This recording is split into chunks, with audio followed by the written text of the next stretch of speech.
economic prosperity is nothing without the well-being of our planet. And we have a shared interest and belief in addressing the environmental challenges our countries and region face. Both our nations take our responsibility in the concept of what we call kaitiakitanga, or guardianship, very, very seriously.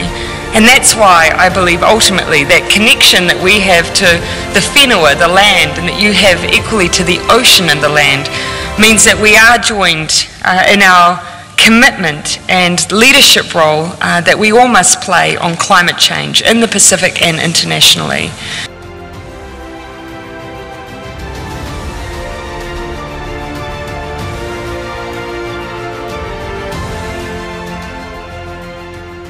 Jacinda sees what I see, that being a Fijian or being a New Zealander is not about who you are, what you look like, or what religion you follow.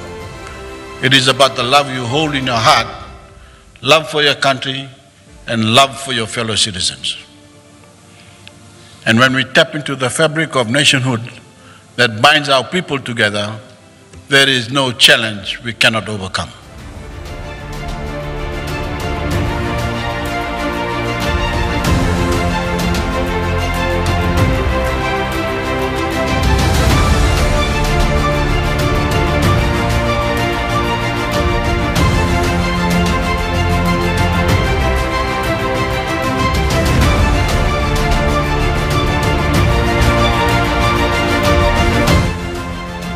In fact, immediately after the attacks, Prime Minister Bainimarama called on all Fijians across all backgrounds and faiths to join with him in making a pledge.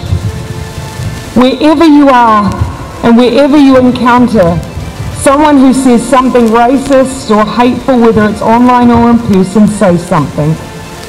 He said, quote, "Be the voice of love, be the voice of change."